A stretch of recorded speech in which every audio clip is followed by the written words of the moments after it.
All right, guys, what is going on? Welcome to another edition of the Titletown Lounge podcast. I am your host, Rhino. You can find me on Twitter at Sports Talk Rhino. I, of course, am joined by my esteemed colleague, Brandon. You can find him on Twitter as well, at Wisco_Brandon. And, of course, we are once again joined by our special guest, Ty Dunne. Tyler, thank you so much for joining the podcast again today. It is great to see you. How are you doing, sir? Pleasure to be here, fellas. Thanks for having me back. God, it's just there's always something to talk about with this team and this quarterback. So, pleasure is all here. Brandon, how are you? I know it was a nice little evening for us at the ballpark today. So how are you doing? Yeah. Shout out to my my mom and dad and my girlfriend for getting us home. It was a great time. You know, it was just, and I woke up this morning and I told my girlfriend this too. And Ty, I'm not sure how it is out in New York, but we have a sense of normalcy here in Milwaukee. Going to the ballpark, having the parking lot 50% filled up, 100% next month. It just kind of felt like a little bit of normalcy. That life was kind of working itself back into form, and nature is healing, so to speak. So it was fun. It was a good night. It was, a little bit too much to drink, of course, but hey, it was a good time. And I'm doing good. Better this morning than I thought I was going to be. That's for sure. Did you space and water? That's always key. Those kind of Yeah. Yes. Yep. I'm sucking down water and black coffee as we speak. Yeah, I definitely overdid it with the caffeine this morning just to make sure I was alive. Yeah. I love it. Like, we're not up to speed as we just kind of still have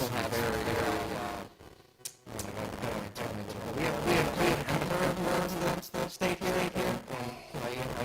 It's things aren't loosening up, so it's been there. But we're very slow to get back to normalcy. So I think we're having some technical with your mic. Oh my God! I mean, I got plugged in here. We're just getting back there. Is that better? There we go. Way better. Right. Okay, sorry about that, bud. That's good though. We're So good what- now. Yeah. Yeah, Okay. we're good now.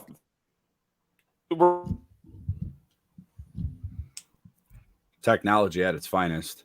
Yeah. Oh, You you with us, just Ty? froze up on me. I think we're Yeah. good. Yeah. I think we're all set All right, here. we're good. We're good. All right. Technology, man, the most advanced stuff in the world, and it still doesn't work the greatest. Yeah. I was just complaining about New York State, so probably for the best that it went out. You know, Somebody's Cuomo's listening. gonna find me. Kumo was listening in on that and wanted to mess your mic up. Oh, there he's for a couple absolutely. I seconds. mean, he's got chips and everything. So terrible governor. So Ty, how are things going at Go Along, man? You're doing great work over there. If you wanna shamelessly plug something, let's hear it.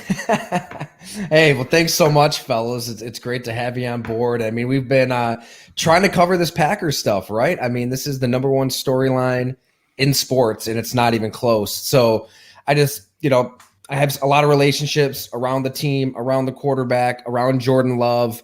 There's so many layers and so many different storylines around this that I don't think it's going away anytime soon. So if people want to subscribe, I've been writing some columns, writing some features. We've had Jordan Love's personal quarterbacks coach. He came on our happy hour last Friday, which was awesome to really get inside of Jordan Love's head and how he's kind of dealing with a moment like this. I mean, let's face it. If the Packers believed in Jordan Love, they would just trade Aaron Rodgers if Aaron Rodgers doesn't want to be there. So that was really interesting. And as you guys have probably read, I mean, I just think it's time to, embrace the Love era. So maybe that's not a mainstream opinion, but I don't think this is going away anytime soon. I think Rodgers is dug in, so we'll try to keep covering it. I mean, yeah, I got to say too, not to ramble on and on, but like Packer fans have been unbelievable. I mean, the amount of subscriptions and support that's been coming in these last couple weeks from people who just really want to know what's going on behind the scenes. It means a lot. And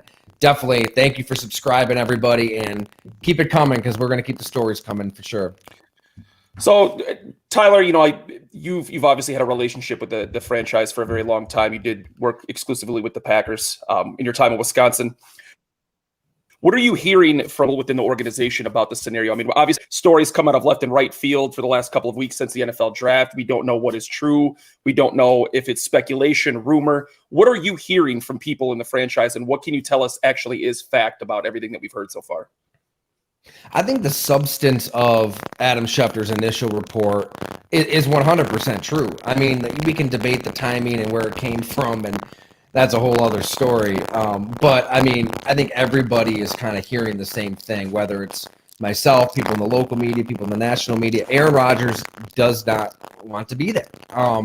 They've had a lot of negotiations. They've had a lot of talks. The Packers did offer to make him the highest paid quarterback in the league, and I don't know where they go from here, but he is pretty dug in right now, unhappy, and in his mind can't get past that Jordan Love draft selection. And I think there's more to it. You know, sprinkling some Kumaro here, some Jordy Nelson there.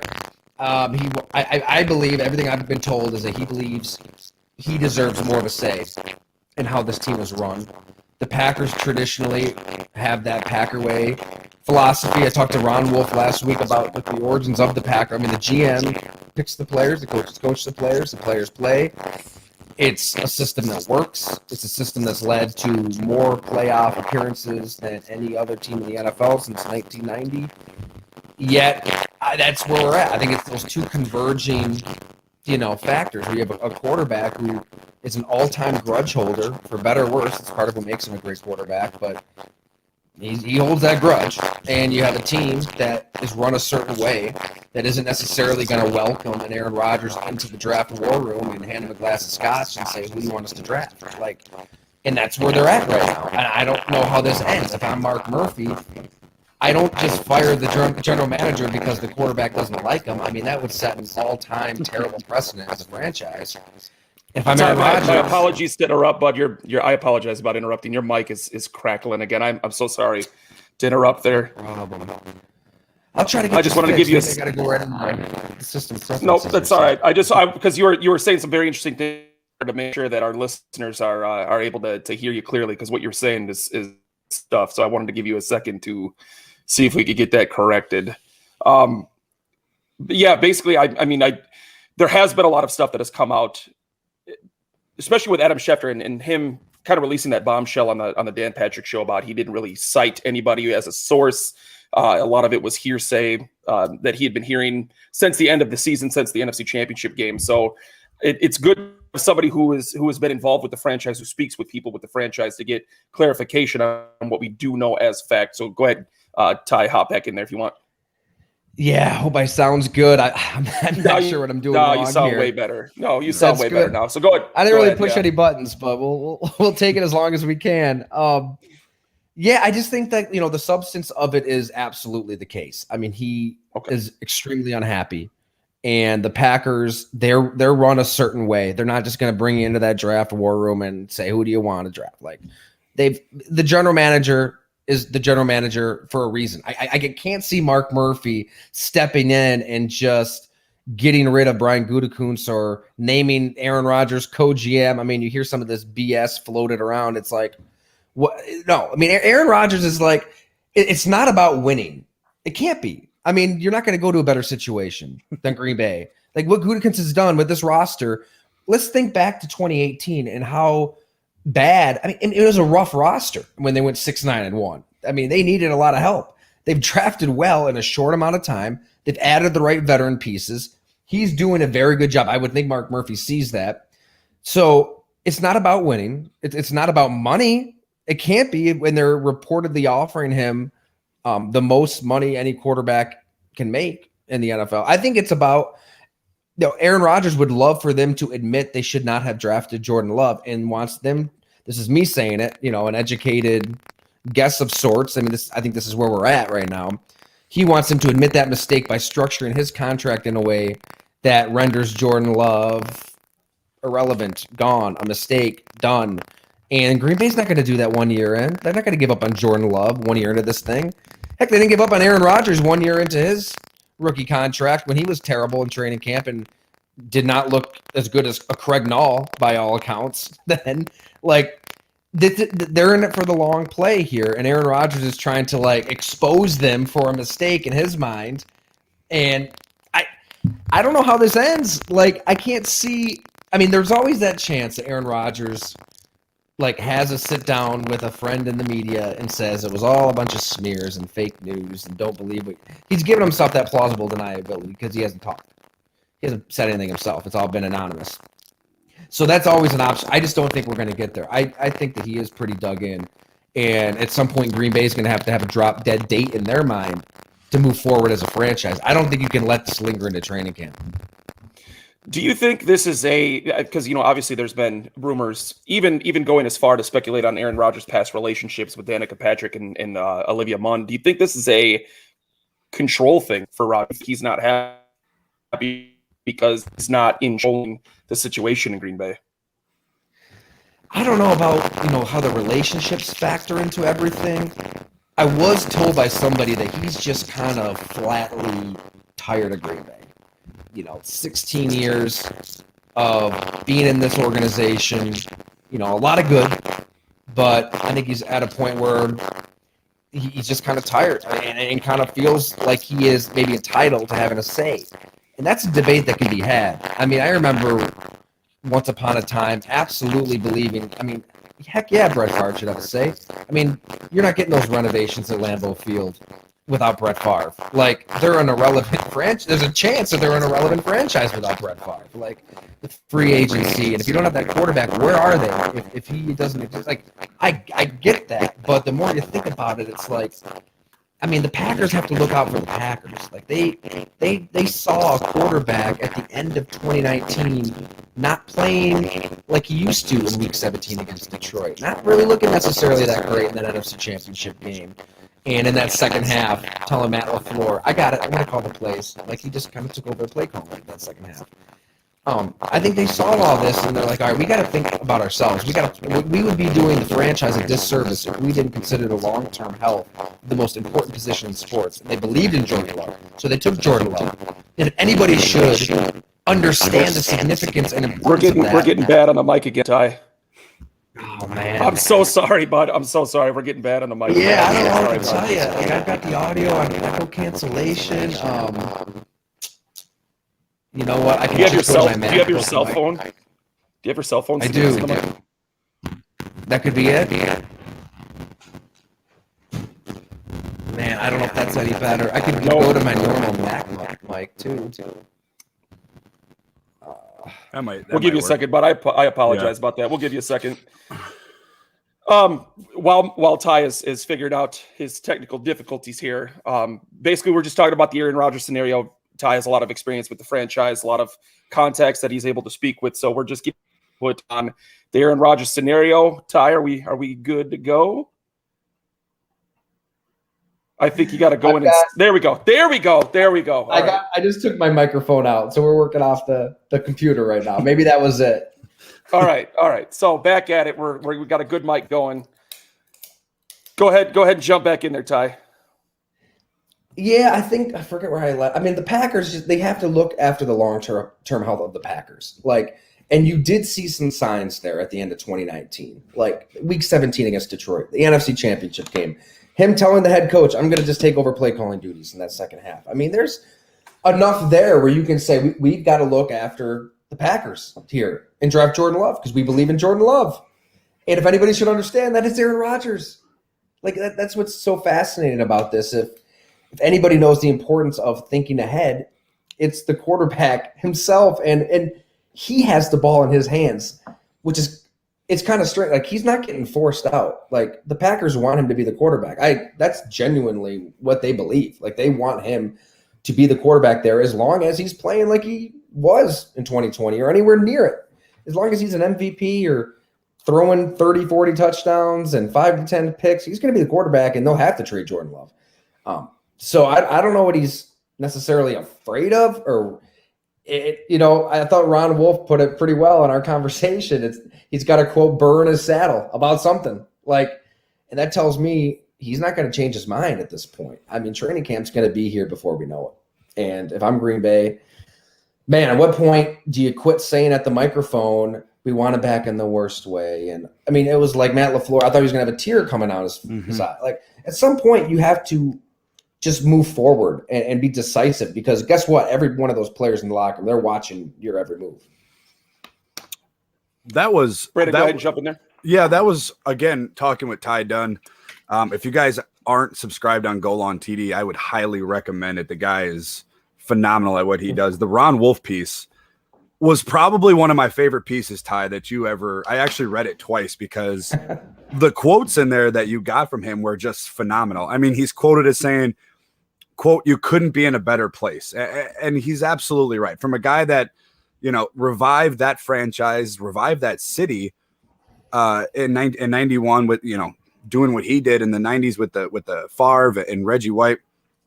You can't be in a better place.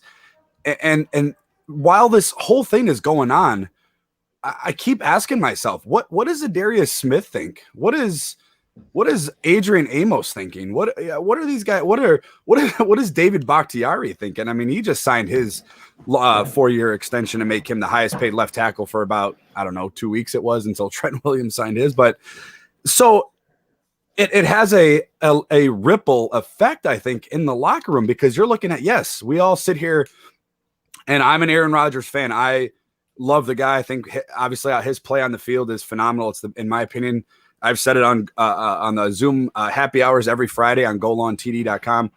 I think he's the greatest thrower of the football, but at some point, especially when you're Aaron Rodgers, your words and your actions carry a lot of weight. I mean, they really do. And unless he's in the back end, talking with his teammates, there's going to be a lot of guys that are looking at him a little bit differently. I would imagine, especially the longer that this goes on with him not saying a word, not even addressing anything. And if that means setting up his phone and talking for 2 minutes to his phone and giving everybody the lowdown, hey, this is what's going on. Here's what's happening. There's a lot of reports out there for maybe not, for not just the fans, but for his teammates, because as you guys all know, and I'm preaching to the choir here, a football's locker room, if it's torn apart, it's not going to be good. So you hope he starts talking. You hope something gets resolved soon. That was really well said, Brandon. I mean, I think a lot of players in that locker room, they're probably looking at this situation a lot like management themselves, and that, like, with a talent like Aaron Rodgers, with Aaron Rodgers. I mean, did I just say Aaron Rodgers? Oh my God. I've been talking about this too much. With a talent like Aaron Rodgers, like, you put up with a certain amount of other stuff. Like, like with any star athlete in any sport, like, you're willing to put up with X amount of drama, X amount of just doing his own thing on the field. Because guess what? He's probably going to throw a touchdown, and changing the play on the fly is going to be a good thing. Don't take it from me. I mean, Marquez Valdes-Scantling and Jay Sternberger on our happy hour, they both kind of said, like, there's 2 playbooks here. And he's got the freedom to do what he wants, which is another reason, like, why not just stay? But, like, with a quarterback, you're willing to put up with a certain amount of stuff.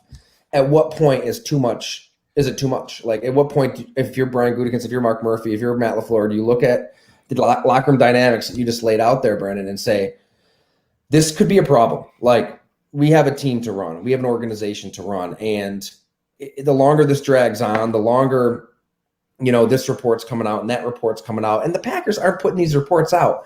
I mean, Green Bay doesn't want to sabotage themselves. I wouldn't think that around draft weekend, the Packers want the world to know that Aaron Rodgers doesn't want to play for the Packers. So it's coming from the other place, and it will keep coming out, and he'll keep working the narrative in certain ways, and it's not going to be good for your locker room and your team. And I think there are a lot of players that are like, damn it, he's so good, like, just give him whatever he wants. Like, we should do it. I mean, and I get that. Like, I'm sure there's a lot of guys that believe that, and I'm sure there's other players that are looking at this like, what the hell? Like, you got it back in the worst way? Like, we're showing up to practice day in and day out. We want to win. Like, what about the ones that are committed? I'm sure there's guys that believe that too. So June 1st hits, and that cap hit isn't as bad, man, I think they got to think about a trade. I mean, I think you at least have to shop him and see what you could get. You'd be stupid not to. So before we get into the backup quarterback situation, let's have a solid answer here. Do you think Aaron Rodgers is under center in Green Bay in 2021? Putting him on the spot. I like it. I'm going to say no. I just think that I think as of now, I think he's so dug in that he would either retire or force his way out to another team. It could change. I mean, like, we haven't heard from him, like you said, and he's a different dude who could probably change his mind himself. But God, right now, his personality is such, I can't see him be the one giving in. Maybe Green Bay gives in, and what would it take? We don't really know. Is it going into the backup quarterback situation? Yeah, you had Steve Calhoun on the Zoom happy hour on GoLongTV.com. He's worked with Jordan Love obviously since high school. It was kind of interesting to see how they actually connected. I believe it was Cody Kessler he was working out. Yeah, so it was cool to kind of see, how they became I guess a partnership. Before Aaron Rodgers was a Packer, I was a Packer fan. So going into this drama, so to speak, with Aaron Rodgers, I was excited, and I was probably in the minority that was excited about Jordan Love. Now you look at the numbers, he ran a 4.56 40, 6'4", 220 pounds. I mean, to me, that's great.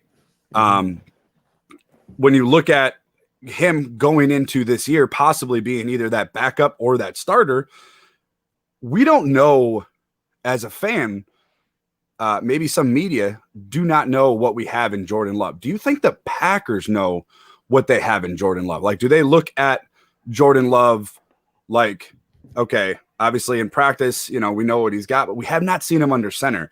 And I feel bad for Jordan Love. I really do, because number one, he didn't get asked to be put in this situation. It's unfair to him. And then you sprinkle COVID-19 on top of it. And he doesn't even have an off season. So do you think the Packers know what they have, or were they trying to get Aaron Rodgers to play a few more years to kind of bring that development along? Definitely the latter. I think that they would love to wait and let him develop one more year.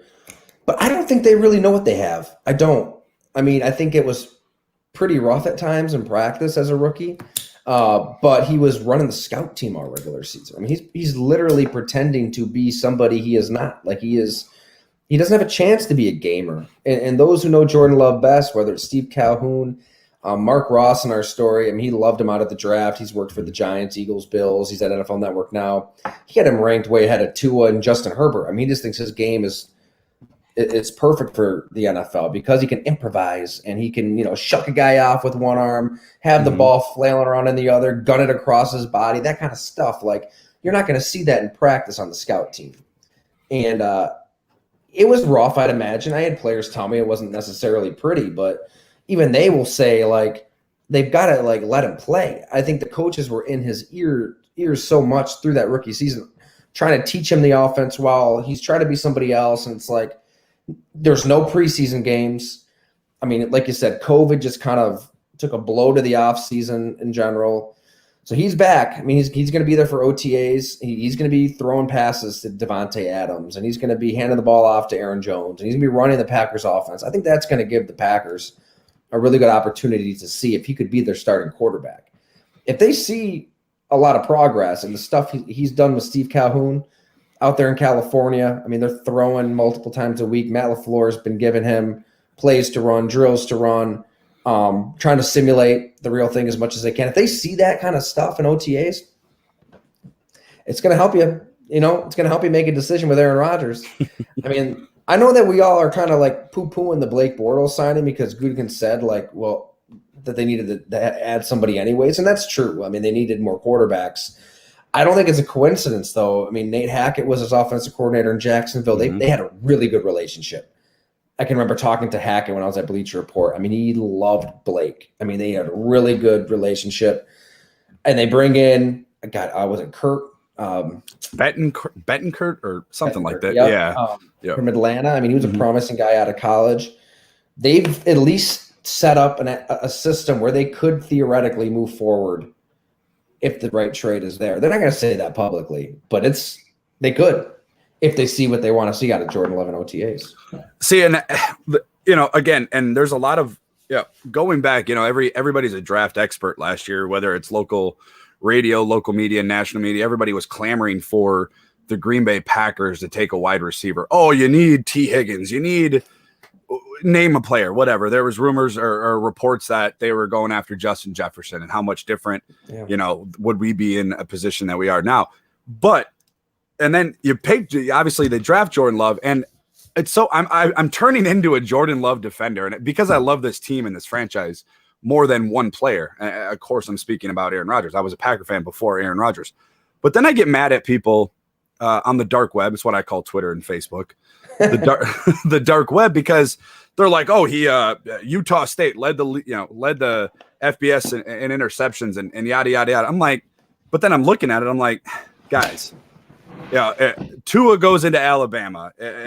Mac Jones is in Alabama. They're throwing to 4 receivers that were taken in the first round.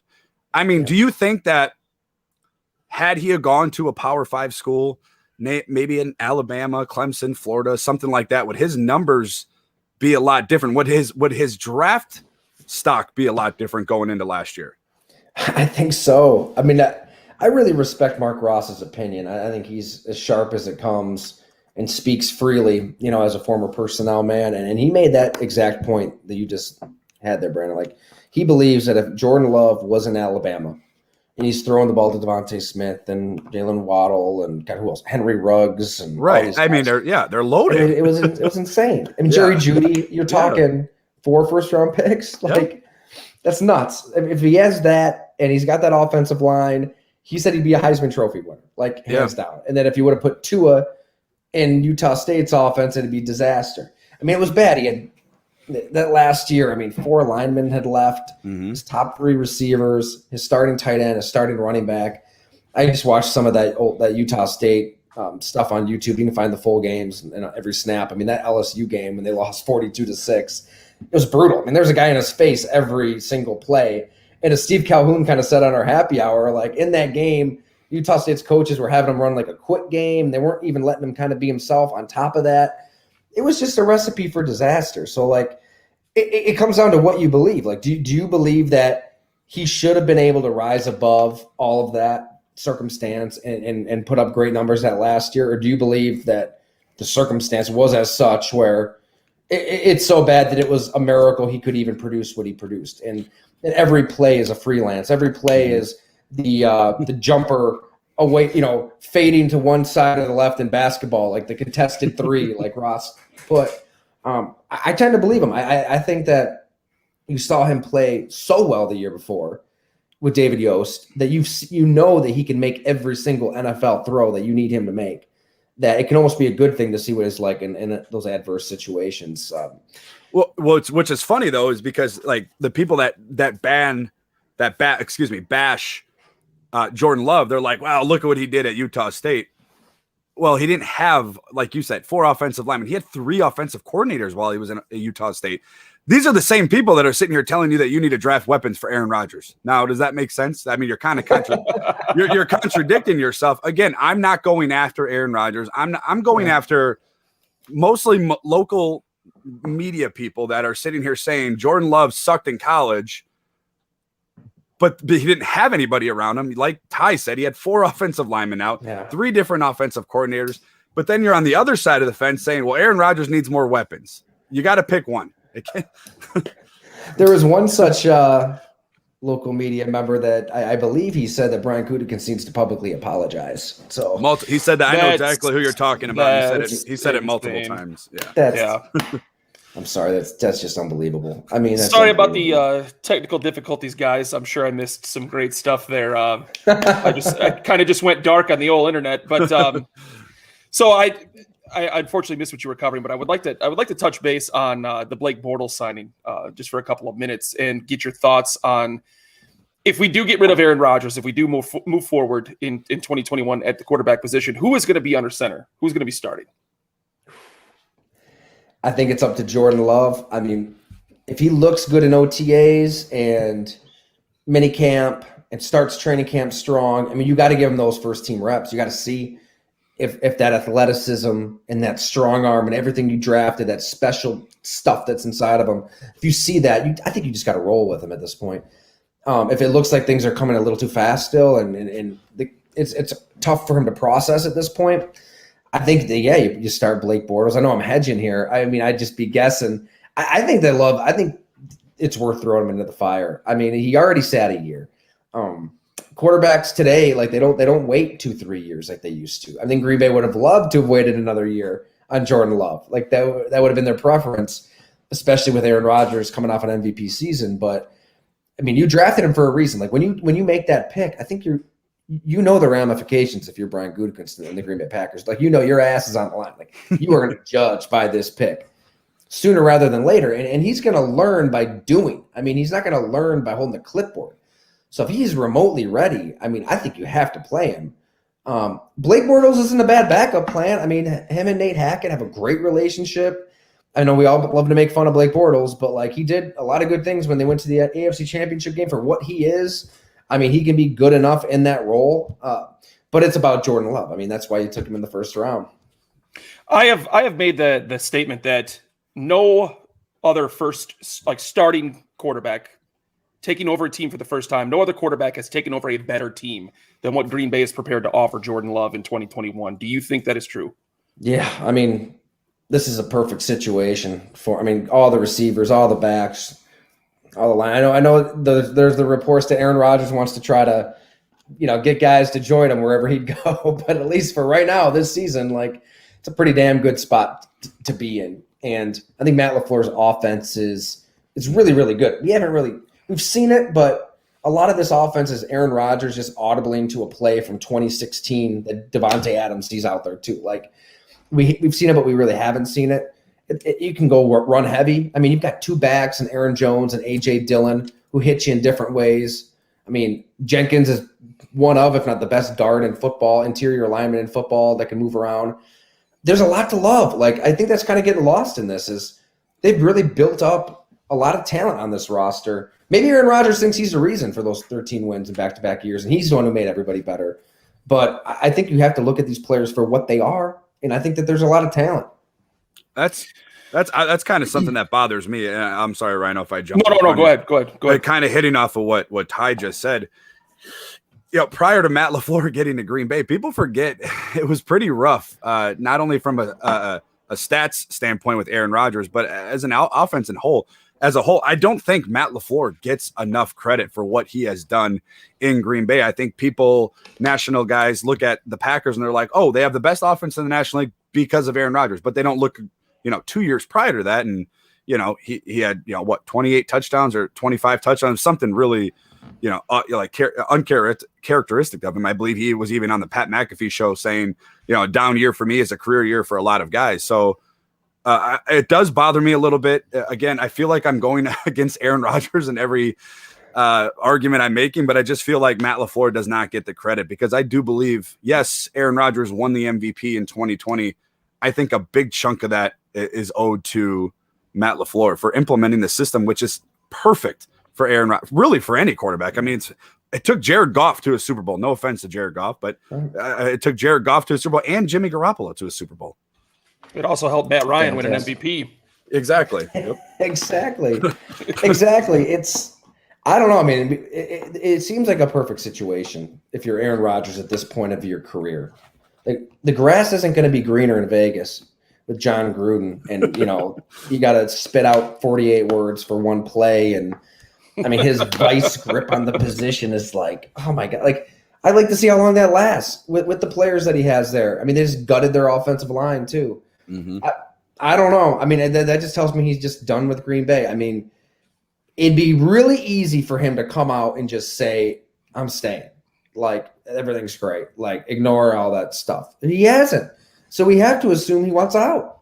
Because the easiest thing you can do in the world is just sit down with somebody and say, I'm back. Like, everybody shut up. He hasn't done that. With a lot of the contract extensions that are coming up for guys like Devontae Adams, Jair Alexander, some of the all-pro level talent that they have in Green Bay, is it possible that Jordan Love could potentially keep these guys in Green Bay if he comes out and produces? I mean, if he has I'm not going to say an Aaron Rodgers caliber year, but if he comes out, tosses 28, 29 touchdowns, plays well, they win 11, 12 games, make the playoffs with Jordan Love, is it possible these guys remain in Green Bay? Yeah, I mean, it's easy to compare everything to the last Favre Rodgers situation, but I mean, they went 6-10 in 2008.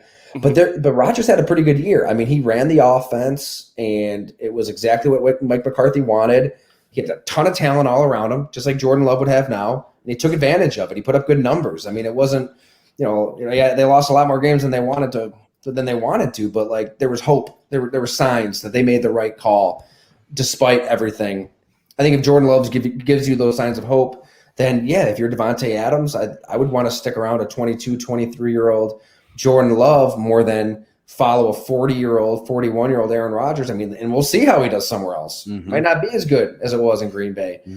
I think there's a lot of individual factors here to consider, and it's not as cut and dry LeBron James like as Aaron Rodgers might think, where he can just be a mercenary, go somewhere, and everything's going to be amazing. Football's different than basketball. It really is. Like, and Tom Brady's different than every quarterback ever. Like, that was a really good Tampa Bay defense too. I mean, they won that Super Bowl with their defense more than anything. Like, I know Brady was great and he convinced guys to come to Tampa, but I mean, that was a perfect situation for him too. Yeah, absolutely. And I mean, they also had a franchise that was willing to put whatever Tom Brady wanted around him in order to succeed. I mean, that was the very definition of going all in down in Tampa. So I think that actually, here's a great question. Do you think that had anything to do with Aaron Rodgers' mindset? What they were willing to do for Tom Brady when he came there? Do you think that had anything to do with it? Oh, 100%. Yeah, I totally believe that. I mean, a lot of the advisors and surrogates have hinted as such, and we have to assume they're speaking on behalf, that's all we hear. I think it's a myth. I mean, I totally think that I'd give me MVS, Alan Lazard, Robert Tonyan, Aaron Jones as a supporting cast over Antonio Brown, who is in the news, I believe, again. Rob Gronkowski lumbering around at this point, and Leonard Fournette's really good, but like, give me those Packer supporting actors more than all the guys Tom Brady convinced to go to Tampa. I just don't get it. It sure seems like in Aaron Rodgers' mind, if he's trying to tell guys, hey, I'm going to be somewhere else, I just want you to know that he's thinking himself as he's trying to approach this like a Tom Brady. Like I said, I mean, you don't even really feel bad speculating about this all because we haven't heard from him. Like, he could come out and say exactly what he wants, but he hasn't done it. Yeah, it's unfortunate that he hasn't made at least one single statement so far. I mean, I think that would put a lot of people at ease. The fan base, more importantly, the locker room. We talked about that earlier, about the animosity that this is creating in the locker room. So the fact that he hasn't said anything, literally anything, is really telling me how much he truly wants to be in Green Bay, and I don't think he wants to be there at all. So we're gonna move on. Enough of the Aaron Rodgers drama. We're gonna touch on the schedule. They do have a gauntlet of a schedule this year. They lead the NFL with 10 games against playoff teams from 2020. They do have a pretty rough stretch to start the year. I believe it is 4 out of 7 games are on the road. What are you thinking about the schedule, Ty? What are your thoughts? What are the first things that you thought of when you saw the schedule and when it was released? Oh my God, I've been so obsessed with this quarterback stuff. I haven't broke it down, but you're right. Like, it's tough. I'm thinking back to the opponents they have, and you're going to learn an awful lot about Jordan Love. You are. I mean, I will say this though. Like, as tough as the schedule is, you look at the division. I don't know if it really scares you. Like, they could win the division with Blake Bortles or Jordan Love as their quarterback. I feel like they. That might be a stretch. You could play this a year from now and make fun of me. But, I mean, we don't know about Detroit. They gutted, that roster. It's a new GM, a new coach. They're biting each other's kneecaps. Who knows what's Minnesota, I mean, I like the fact that they at least drafted a quarterback for a little competition because they've been, like, afraid to have anybody behind Kirk Cousins the last few years, which is strange. But they're still that team that's kind of an 7-9, 8-8 purgatory to me. Like, until they just move on from Mike Zimmer, I don't know if they're going to contend for a Super Bowl. All those young guys on defense are going to be better. I mean, they were really young, and they were really hurt by COVID and not having an off season. So they'll be better on defense. And they came on a little bit at the end of the year, but it's a team that doesn't really scare me that much. In Chicago. Like, Justin Fields, it seems like a great draft pick, and he could be a long time NFL starting quarterback who gives them what they've never really had, but we don't know that yet. He's a rookie. And last I talked to Allen Robinson, he wasn't that happy, and he wanted to get out of there if they were tagging him. Well, they tagged him. We'll see what happens there. And defensively, they've got some bad contracts, and they're probably trying to get out of those. They don't. Chicago doesn't scare you. So, yeah, it's a tough schedule, but like Green Bay could win the division 9-7, 10-6 without Aaron Rodgers, I think. Ty, if you jump on Bears Twitter, Justin Fields, if you don't know this, I need you to write a story on this. Again, go on, check out golontd.com. If you jump on Bears Twitter, Ty, again, I'm probably breaking news to you. Justin Fields is in the Hall of Fame. One press conference, a few uncontested throws, and I'm pretty sure his bust is already made. Given the quarterback play in that franchise over the last, 6-7 decades, you probably should 100 years. At least the Ring of Honor or something, right? At least something. The bar is low. It's God. I can't. I try to have a strong opinion on Justin Fields, and I can't get there. Like Jim Monis, who does the podcast with us, he comes on the happy hour a lot. I mean, I respect his opinion more than anybody in football. I mean, it's a crock of shit that he's not a GM of a team right now. He's so smart. He's brilliant. And he thinks outside of the box. But he loves – I mean, I should say he worked with the Eagles, the Saints, was with the Bills. He loves Fields. Like, he thinks Fields is maybe as good, if not better, than Trevor Lawrence.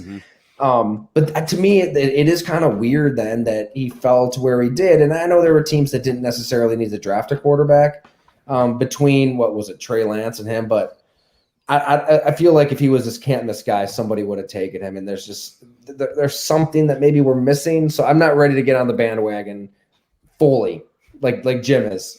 Well, the one team that actually kind of shocked me was Carolina. Yeah, I thought for sure once he had fallen past San Francisco that Carolina was going to take him, and they ended up taking a defensive player instead. So that was the shock to me. But the one thing that I'm scrolling through the schedule and just laughing about, who would have ever thought Week 1 versus New Orleans that it would be Taysom Hill versus Jordan Love and not Drew Brees versus Aaron Rodgers? And that's not a primetime game. I believe that's the game of the week, 3:30 on Fox. It's true. Yep. Hey, sign me up. Like, I want to see that. Sprinkle in a little Jameis Winston with that too. Like it's gonna be fun. Dawn of a new. Hey, look, it doesn't have to be apocalyptic. That's what I've been saying. It's like, I get it. Like, Packer fans, and you guys are big Packer fans, but you're looking at this with a lot of reason and a lot of logic. Like, I get Aaron Rodgers is really freaking good. Like, one of the best ever. But at some point, it's going to end. You don't know when it's going to end. To me, it could be an opportunity. Like, you can get pretty much anything you want for him right now. Like, when's the last time a team was able to deal a Hall of Fame quarterback, like, in this moment, in this offseason, and set up such a perfect situation for the heir, like the heir apparent and Jordan Love? Unless they think he is a bust. Then you just rip it all up and you roll with Aaron Rodgers, and that's maybe what he wants them to do. But like like we said earlier, you just don't know. Nobody knows.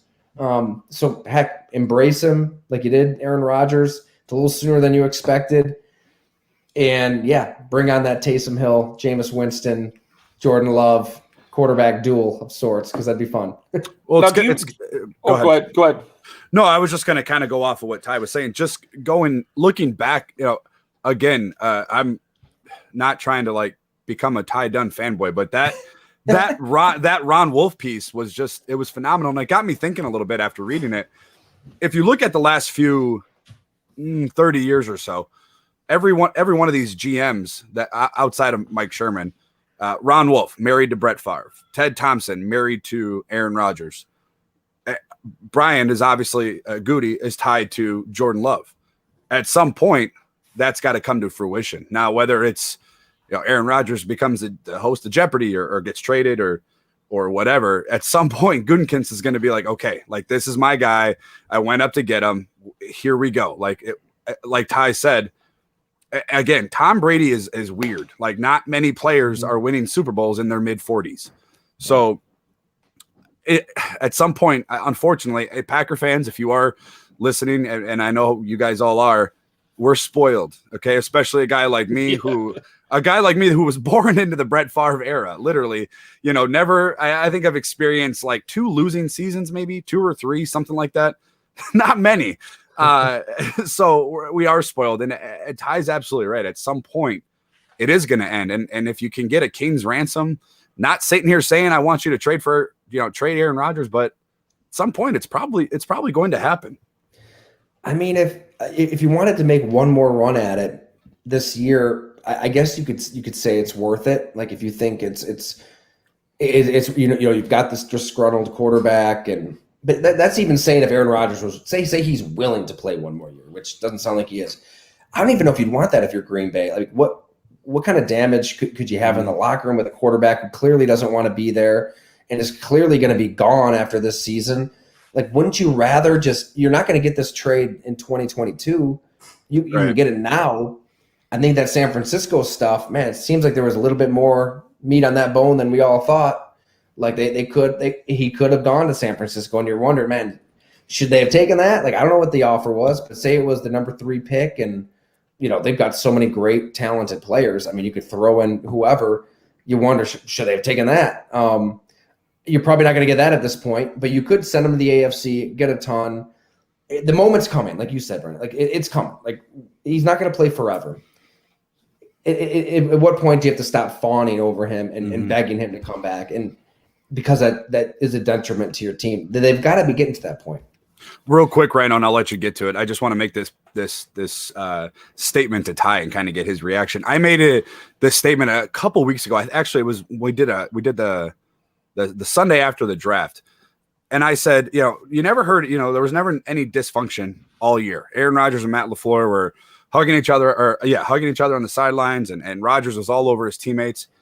I have a conspiracy. I have a little bit of a thought, so to speak. In my opinion, I think I could be totally wrong. You could bring this up next year and I can look like an idiot, and that's fine. I think Aaron Rodgers is looking at Jordan Love the same way Brett Favre was looking at Aaron Rodgers. Like, I'm 38. This guy's really good. He's good. Like, he's talented. Yeah, he's unproven. He's a project, but I think Aaron Rodgers is looking at Jordan Love because, again, the only guys that really know what they have in Jordan Love are his teammates and coaches. And I think Aaron Rodgers, I'm not saying he's afraid of Jordan Love. I'm not saying he's worried that Jordan Love's going to take his job, but I think Rodgers would like to, he's a control freak. I think he would like to control the situation before the Packers are like, okay, Jordan Love's ready. I just have a feeling that Aaron Rodgers is looking at Jordan Love like, yeah, this is a guy that's definitely going to take my job eventually. Yeah, I mean, that could be the case. It absolutely could be. He could see this arm. He could see the athleticism. He could see the mobility. And he could think, well, I'm going to get ahead of this. Like, I'm going to beat them to the punch. I'm going to force them to play him maybe a little earlier than they want, but eventually he's going to be a really good quarterback. Eventually I'm going to be gone. That could be a possibility. It's either that or it's more sinister, and Aaron Rodgers is seeing Jordan Love and he's really bad in practice and really rough and really raw. Mm-hmm. And he's saying, you know what, I'm going to force you to play this guy. Yeah, that's true. You know what I mean? And I'm going to stick it to you because you stuck it to me. I'm going to stick it to you. Could be that too. Could be I could see that. Being afraid and this guy's going to take my job, or F you guys. I'm going to force you to play this guy who wasn't even ready. Either way, it's pretty bad. My question kind of actually focuses around that a little bit. What are your thoughts on the extension that the Packers were apparently working on about a couple weeks ago? I mean, does that speak volumes to what the franchise thinks of Jordan Love? If they were willing to give Rodgers a contract extension, which would ultimately end the Love era in Green Bay altogether. I mean, he would become a trade piece at that point, whether he stayed with the franchise for another year or two.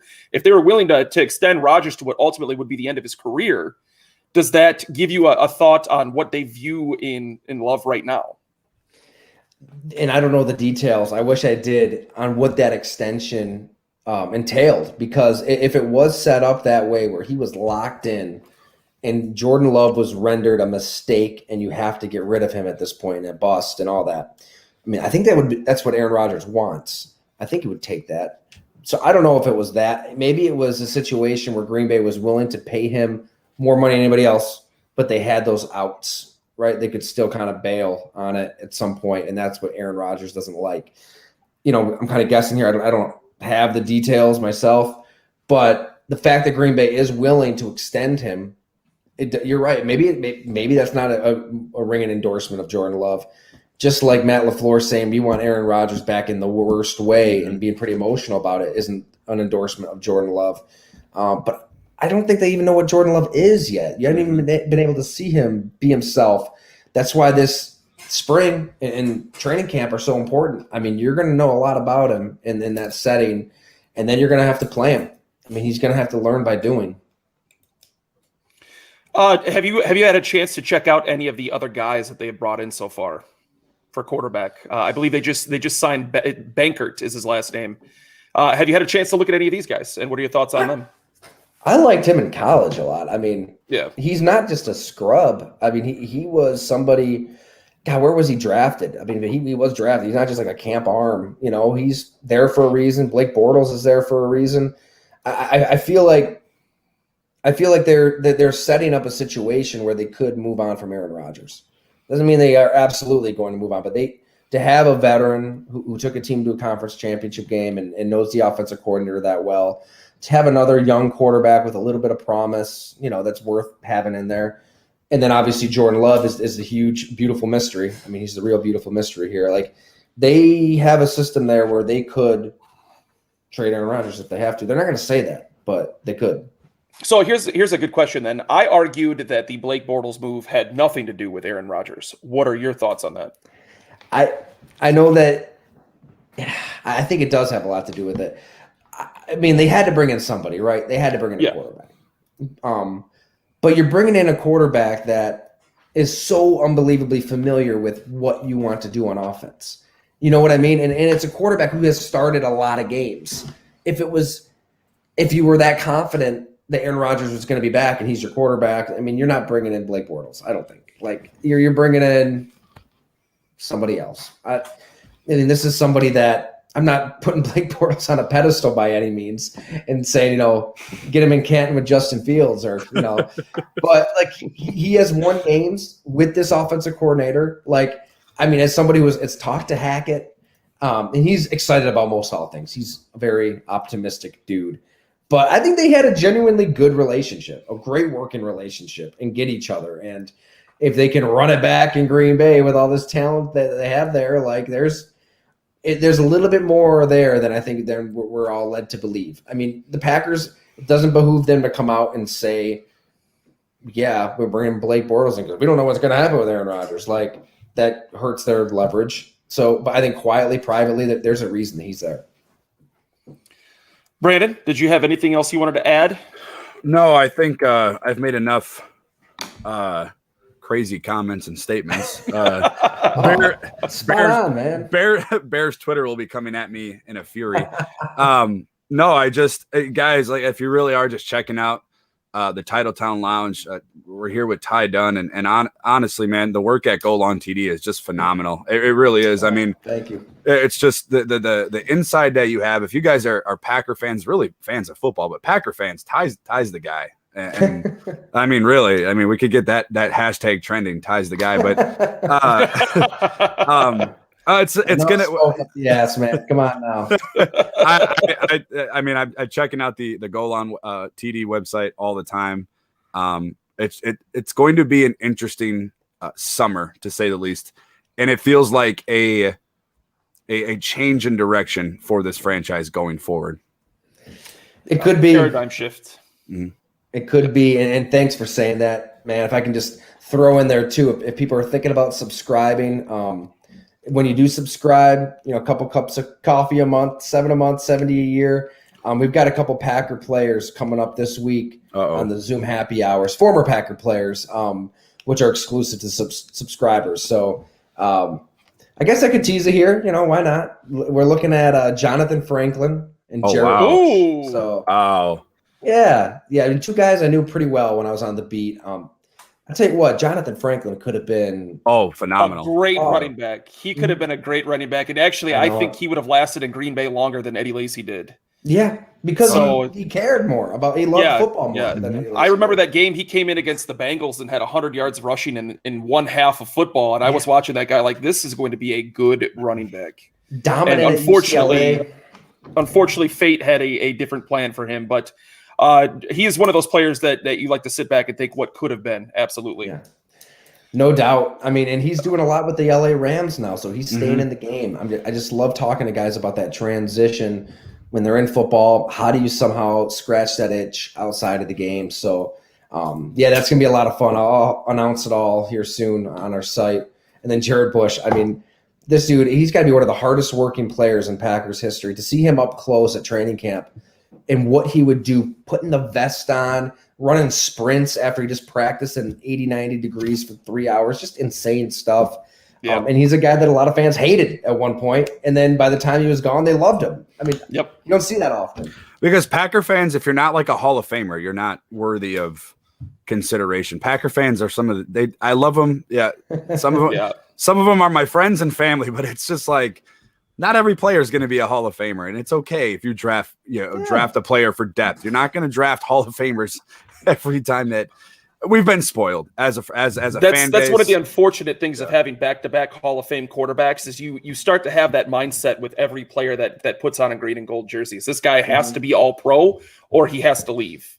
So it is a little bit of entitlement when you listen to Packer fans talk like, oh, that guy is terrible. Well, 3 years ago he was terrible, but now he's an all-pro. I mean, like, what do you expect? I mean, all the people that wanted Devontae Adams gone, and now look, he's the best receiver walking the planet. real quick, Ty. What were some of your? I know we're running short on time, but no, it's okay. Go ahead. As an overall draft, how did you think Green Bay did? Oh my God, I love their draft. And I talked to some scouts around the league. I mean, they think that Eric Stokes is a stud. I mean, that he's exactly what you want in a cornerback with that speed and those ball skills. Like that was a great pick. Amari Rogers in the third round. I mean, this is a guy I think could have gone late first, some point in the second. A ton of talent. Like, I think they had a great draft. Josh Myers, obviously, getting the center. There's a lot to love. It's crazy. Like in normal circumstances, we're probably breaking that draft down for an hour. Oh yeah, nobody cares.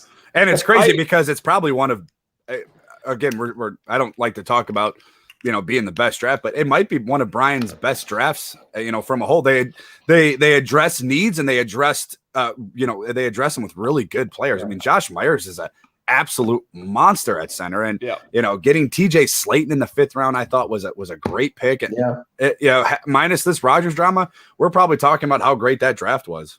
Totally. That's actually what I was getting ready to say. Is I thought that was Brian's best work so far in Green Bay was that draft. Yeah, and we'll see. You never know, but at least right now, it sure seems like a hell of a draft, and maybe last year's was too, right? Like he wanted to build 2 teams within one. Aaron Rodgers is speeding up that process a little bit, but you took Jordan Love. You knew it was going to get to this point. Yeah. Yep. So thank you very much, Ty, for joining. Once again, check out his work at Go Long TD. There's obviously going to be some stuff coming up that you do not want to miss. So absolutely. And we will make sure we get that Friday show retweeted out for you so our fan base can check that out as well. Tyler, thank you so much for joining the show today. We greatly appreciate it. Thank you, guys. I always love coming on and talking with super smart fans and analysts like yourselves. I mean, you guys really are on top of this. Don't blow smoke, Ty. It's hey, I mean it. You don't get that everywhere. So thank you. We will have to have you back on after June 1st because I think there's going to be some bombshells that we'll have to discuss here in about 3-4 weeks. I hope that beard is about down to here by June. I was actually mine itches like crazy right now. You know what? My girlfriend works for an Aveda salon. I get Aveda stuff in my beard. That's the key. That's the key. Shampoo, conditioner, and then there's this moisturizer I put in it when I get out. You should say you're not going to shave the beard or trim the beard until Jordan Love takes a snap. So great, we got it on now. I have to do it now. I have to. I have to. I am not trimming this until Jordan Love takes his first snap under center. I'm still 12-year-old Brandon. It's all right. You got potential there. Got some potential. I was in the Army for 12 years, so I shaved every day. Right. It's gone. It's done. I want to do hear it. about that on or offline sometime, man. I mean, what you did for our country is better than anything any of us could ever do. That's an unbelievable. Some of the stories are probably better offline, but I can't imagine. I know Richie Incognito wants to talk to you about that stuff. We had him on the happy hour. Yeah, that was Zoom. Richie and Andy, I don't want, is it Janovich? Yeah. Those were some of the most fun Zoom calls I've had. Those guys, Richie's wild, man. I would pay money to be on a Zoom call with Richie Incognito. Like that guy would be such an awesome conversation. The stories were phenomenal. And what was cool about it was, again, guys, like if you're watching this on YouTube, Twitter, or Facebook at Titletown Lounge, Go Long TD is offering this for you guys. Get that subscription, man. It is so worth it. I blow more money at like the gas stations than I would on the subscription. And you're sitting in a Zoom call and you're asking questions to former players and current players, GMs, quarterbacks, coaches. It's phenomenal. Richie was awesome, and you got a good insight on the backstory on what actually happened down in Miami, and you got to hear how it happened. Ty was actually with them. Yeah, it was nuts. I mean, it was. Yeah, and thanks for saying. I just want to bring people as close to this game as possible for stories like that. Like he broke down the moment Jonathan Martin put out on Instagram, like that he's coming to take his life. I mean, the guns, the threats, and I was actually in Arizona for another story and met up with Richie Incognito. We were at dinner talking. That happened. And then I can't say the rest, right? Because then you got to subscribe. But it was crazy. It was nuts. The story was nuts. Yeah, no, it's awesome. What a way to drop the subscription right there. Exactly. All right, guys, we're gonna wrap up the show for today. Once again, special guest Ty Dunne. You can find him on Twitter at Ty Dunne, and of course, this project Go Long TD. Brandon, my co-host, you can find him on Twitter at Wisco_Brandon, and of course myself at Sports Talk Rhino. Guys, have a happy Sunday, and hopefully we've got some great stories to break down in a couple of weeks. Thanks so much for having me, guys. Have a good one, Ty. Thank you. Thanks.